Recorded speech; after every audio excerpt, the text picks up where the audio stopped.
Real fact bye मी या माझ्या एपिसोडमध्ये तुम्हा सर्वांचं सहर्ष स्वागत. आजचा विषय थोडा वेगळा आहे. आज आहे 8 मार्च अर्थात जागतिक महिला दिन. तर या निमित्तानं मी आज एक अशा व्यक्तीबद्दल तुम्हाला सांगणार आहे ज्या व्यक्तीकडे कोणतीच सत्ता नव्हती, राजकारण नव्हतं, कोणतीच प्रतिष्ठा नव्हती, पैसा नव्हता, नवऱ्याची साथ नव्हती की कोणतंच शिक्षण देखील नव्हतं. तिच्याकडे होत्या फक्त 2 गोष्टी. सर्वात पहिली गोष्ट सहनशीलता आणि दुसरी गोष्ट म्हणजे स्वतःबद्दल प्रचंड आत्मविश्वास. तर या 2 गोष्टींच्या बळावर तिने संपूर्ण महाराष्ट्रात इतिहास घडवला. ती व्यक्ती जी माझ्यासाठी अत्यंत फेवराईट पर्सन आहे आणि त्या आहेत सिंधुताई सपकाळ. त्यांचं भाषण मी काही दिवसांपूर्वी मोबाईलवर ऐकलं होतं आणि त्या भाषणामुळे मी खूप भारावून गेले होते. अतिशय सुरेख भाषण आहे. प्रत्येक महिलेने, प्रत्येक मुलीने हे भाषण ऐकलंच पाहिजे असं मला वाटलं आणि म्हणून आज मी ते त्यांच्या ओठातले शब्द तुम्हाला बोलून दाखवण्याचा प्रयत्न करते. नक्की तुम्ही ऐका आणि पुढच्या मुलींना, पुढच्या महिलांना देखील हे भाषण तुम्ही फॉरवर्ड करा. अतिशय प्रेरणादायी आहे. तर ऐका. जन्मले तेव्हाच नेत्री आसरे घेऊन आले, दे तुझी आकाशगंगा, बोल मी केव्हा म्हणाले.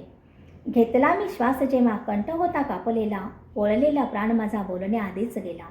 जीवनाची प्रेतयात्रा थांबली जेव्हा स्मशानी, जीवनाची प्रेतयात्रा थांबली जेव्हा स्मशानी, घेतला काढून खांदा ओळखीच्या माणसाने.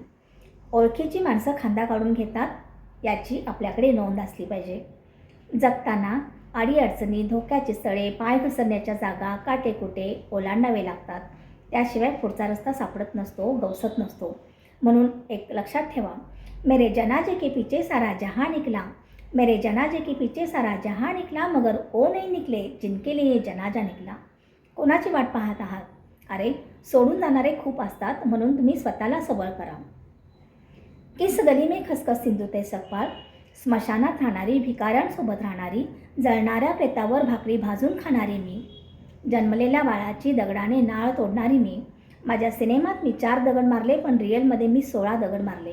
16व्या दगडाने बाळाची नाळ तोडताना एकच विचार मनात आला, सिंधुताई सपकाळ, ही वेळ पुन्हावरी येऊ नये आणि आली तरी तिथे तू असली पाहिजेस. तुला भूक लागली ना, तू दुसऱ्यांच्या भुकेपर्यंत पोच, तुझी भूक कमी होईल. म्हणून तुम्ही स्वतःला घडवा. जब उसी ने मेरे कबर पे आके मुस्कुरा दिया, जब उसी ने मेरे कबर पे आके मुस्कुरा दिया, कोई बात नहीं, बिजली चमक के गिर पडी, सारा कफन जला दिया.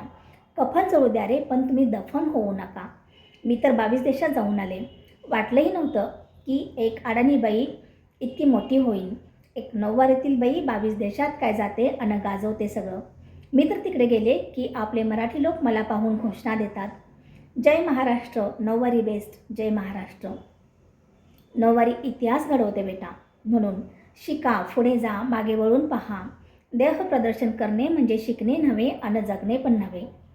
तुमच्याकडे पाहताना समोरच्याला मादी नाही तर माय आठवली पाहिजे, तरच मुली सुरक्षित राहतील.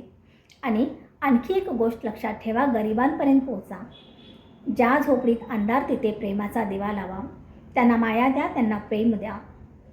फुलांच्या या पायघड्यावरून चालताना काटे बोसणारच तुम्ही त्यांना सहन करायला शिका, कारण काट्यानं फक्त बोसणेच माहीत असते, वेदना कळत नसतात. तुम्हाला जर या रस्त्याने चालायचे असेल तर तुम्ही तुमचे पाय इतके मजबूत करा की काटेच एक दिवस तुम्हाला म्हणतील, आइये, वेलकम, सुस्वागतम, हम झुकते हैं, तुम चलना सीखो. धन्यवाद. आवडल्यास नक्की शेअर करा. थँक्यू.